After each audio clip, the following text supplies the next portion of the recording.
You're muted. Well, that makes more sense. Thanks, John. Hey, Kev. How are you? Well, how are you? Not too bad. Obviously, this is our halftime show. John was in a bit of a mad dash, but it looks like he's I made it. So that I did make it. Are we actually live right now? Yeah, we're live. Halftime? We're on. This is really happening. Okay. It's now like a watch party rather than just a halftime show. Yeah. Well, not great, guys. Not great. I disagree. Started off all right. I don't think it's been. I mean, I think it's been pretty good. I would agree that the play was really good up until the point where, once again, we've just forgot how to defend. And yeah, I mean, the depending on that cross obviously is a problem. I don't even know. I kind of missed the build-up for the first cross with Laporte getting in Zinchenko's spot and vice versa. But, I mean, he just got caught goal side. That was bad. Yep. But, I mean, as far as the attack goes. Oh, the attack looks great, but the defense has not been good this match. Which, interesting that, John Stones gets pulled out and suddenly our defense falls apart, which I don't think any of us would have expected. Even like a month ago. I don't know if it's as linear as that. I mean, I think the high press has actually been a problem, which is more concerning, actually, for me. I don't think that's wrong. Joey's saying that. Joey's saying that Zinchenko is often out of position, which is dragging Laporte out of position. I guess there is some truth to that of Laporte there as well. All these partnerships with Diaz are going to be growing edges, shall we say, at this point, because it's still, he's still a brand new signing, Diaz, and so having his partner kind of change around. I was surprised that it was Diaz and Laporte today. I've got to be honest. In terms of, I thought that Diaz played, I was hoping Harvey Bellis would get a shout. But I don't think Harvey Bellis is ready, even for this. I know it's League Cup, but I mean, I think for Diaz, the fact that the defense has been so good when he's in the game and he's had to adapt to playing on both sides of the defense and with like 4 different partners is honestly really impressive. Quick plug. We're going to be releasing an article tomorrow on Diaz, so stay tuned. That's happening. No, Joey, no. Oh, of course, yeah. It's never going to die, is it? It was hypothetical. Did the oil price just drop? I'm not going to apologize. To be honest. Yeah. There's a price for everything at the end of the day. So now the thing I wish there was a price for was in what matches are our youth prospects? Like, what is someone going to have to do to get a youth prospect to play for City? Because be good enough. No, you're not wrong. I mean, they're going to have to be Phil Foden to play. That's just the nature of it. I know it's frustrating because we want them to, get on the field, but I think as long as Pep is the manager, they're not playing none of these games. Very good. To me, it seems to be this rotation policy. Pep has been asking about 5 subs and kind of saying it forever. Everyone's like, well, he's never making any subs. He's making 1 sub a game. I think his rotation policy is to try and play as varied an 11 every game. So that's difficult when you've got people who would like to play every single minute of every single game. The competition for places is a lot fiercer than maybe it is elsewhere, or in a regular season, shall we say, when we're making 3 changes every game. But I don't know. Arsenal have really come back into this game in the second half of the first half, and I think they're going to go into the second half with some serious confidence. Big Gabby Jesus chance a few minutes ago, that if he'd gone lower or tried to dink it over the keeper, I think he probably would have scored, but he kind of went for the power, and that's exactly at the keeper's height. Right. Yeah. Actually, John, I wanted to ask you on the City goal, since you're ex-keeper, is that on the center backs or is that a keeper thing? Having not seen it, it was on the centre backs.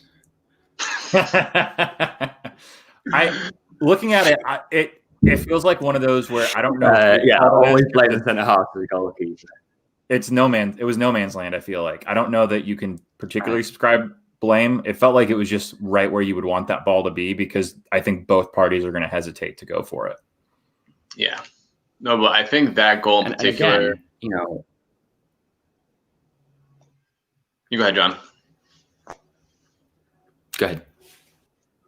I was going to say, you're looking at a very changed Arsenal lineup, which again means that the communication between the centre halves and the goalkeeper is not going to be something that is practiced week in, week out as it is with the first teamers. And so, same problem potentially with Stefan at times, although he's done pretty well. It's always difficult to lay blame on keepers, etc., when it is a rotated squad in a cup competition. I'm looking at these. We've got the halftime stats here on my ESPN feed, at least. City having 9 shots to Arsenal's 3. Arsenal scoring with their 1 shot on target. Great, wonderful. Shocker. So, it sounds when like do you bring on Aguero? Yeah, we don't need shots, but I don't think you need them yet, to be honest. I think the attack has been good enough. I mean, I think the problem that City have had, especially late in that half, is Arsenal feel like they can defend high upfield, and that's probably because Ederson is not in the game. I think it's part of it. You know, if he's in there, then you have that fear that he's gonna ping it in behind you 70 yards. Stefan, you know, obviously is nowhere near the distributor he is, and we've seen a few shaky moments from him this match so far. But maybe they should just kind of play field position for a bit and kind of just get it into Arsenal's half and then press them there, because I don't have any faith in Arsenal's back five of Gabriel, Kolasinac, Mustafi, Elneny, and Ceballos to actually build through City's pressure. So I don't think Aguero's like necessary. I would say like minute 75 if it's still tied. Yeah, that makes sense to me. But I would say minute 89 so that you can come on and take a penalty. Oh, that's right. There's no extra time. It's straight to it, right? No. Yeah, Straight to penalties. I hate that. I really hate that. Drama. I get why it's a rule because it does increase the drama, but it's also like it's such a poor way to judge who should win a game. But yeah, it's not great. But I will say that I think that you're right, Kev. I would like to see City don't try to play conservatively this match. I would rather give up a couple more chances against Arsenal and just take it to this back line of Arsenal's rather than kind of sitting back and trying to just get like 1 or 2 penetrative passes in a 10 to 15 minute span. We should just be going for it because they're there. And I think that's a better solution than the League Cup has taken on a different dynamic this year because they just moved the final to April 25th, which is the weekend either before or after the first leg of the Champions League semi-finals are scheduled for. Hopefully City will be in those for the first time in a long time. But the whole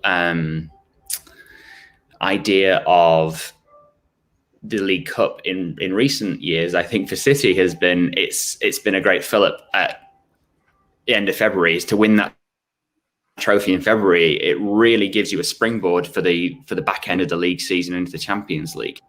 Without that kind of carrot in February, I think City can afford to be more expansive at the risk of going out, because I don't think it's going to be as big of a boost, and potentially the final could be more of a distraction. Kev, what do you think about that? I don't think you're wrong. I mean, I think the fact that they've won it 3 years in a row actually helps your point, because it almost doesn't even feel. I mean, obviously you want to win a trophy. There's no disputing that, but I'm saying like it will feel like it has less weight because it's like, oh, another League Cup, great. And I know that's me being a spoiled fan, and there's a lot to be said about that. But like, I do think the fact that like it probably doesn't mean as much anymore. I'm okay with them being a little bit more expansive, like you said, and just going for it and not, because I think if you're City, you are like, we don't want to let this at any cost get the penalties. I would much rather push forward and be high risk, high reward, instead of playing conservative, being fearful of an Arsenal team that really are they. I mean, how many of these Arsenal players actually play for like a top 8 Premier League team consistently? Like 3? You mean top 12? Well, that's like there's not that much talent in this lineup. I mean, maybe Lacazette, maybe Ceballos, but it's not of. It's a combination of a team that doesn't have that much talent on the field right now and is in really poor form. So I don't think City should be looking at this game and not going for it. But I just want you to know, Kevin, that Oktoberfest Hat is very upset with you for besmirching the name of the Carabao Cup. What did I call it? League Cup? What did I call it? No. I think you just insulted it and said like you don't really care about it. And I do not care. I'm trying to support John's point here. I don't think either of you are wrong. I think that timing, I think it cuts one of two ways. Either it'd be a massive boost right before the semifinals, or like, God forbid, De Bruyne or Ederson or someone gets hurt in the final. And then, right, knock on wood, that doesn't happen, but like that's the risk you take. If that was the game you played the kids in. Right. We've all been screaming for it. For the final. Well, I think the match is about to come back live. Yeah, that would be pet. Can we just give a quick shout out to Jesus in that first half? You're living in the future, Andrew. Am I crazy? I have a commercial still on mine. Oh, I just looked over and they were showing the field. Yeah. Few quick tidbits. No, I think that I still want to shout out before we end this thing. Jesus, awesome dude. Awesome first half. That's the best version of him. Best he's played in a long time. I think that his goal is kind of like, that's the idea of what he should be and what he can be, is that he does drop in. And I know people complain a lot that he spends too much time in the midfield and not enough time in the box. But with how patient City's attack is, that's kind of the prototype for those goals. He drops in, he pulls some defenses out, and then defenders out. And then he can like sneak into a spot as the rest of the buildup is kind of developing. That's one. Mm-hmm. I think Fernandinho being out there has made them look better, just because he can play that ball in behind the line that Rodri doesn't tend to do. And then I think as far as the attacking width goes, it's been better just holistically. It hasn't been like that first goal comes from width. Yeah. But it hasn't even been like one thing where you say like, oh, the fullbacks are staying wide. It's just been, there's been somebody out there on the right. It's been Mars, Bernardo, and Cancelo, Zinchenko, Ford, and Jesus on the left. Like, it's all been there. So I think overall this is a very positive first half, aside from the defensive shit in that 10-minute span, but whatever. Sub on Stones. He would never. No, he wouldn't do it. He would never. Is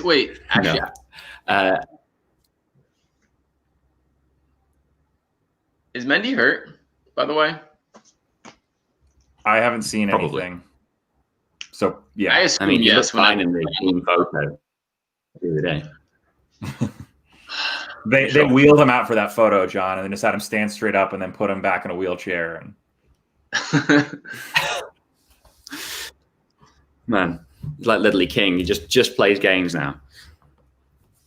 It's probably for the best, to be honest. We can't risk it with him. He's too fragile. Yeah. So I mean, Zinchenko's been right. fine other than the positioning. yeah. So like while we're Just where he should be on the field. just defending, the biggest part of his job. Where do you think this game ends up?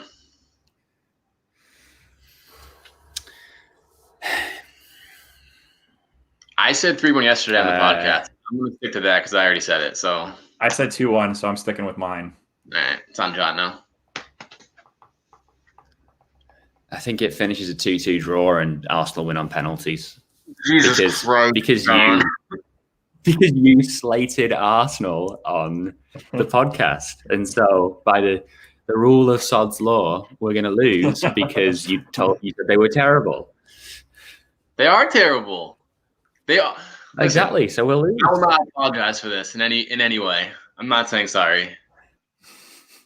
Because they have been one of the worst teams over the past 6 weeks. I will double down on this.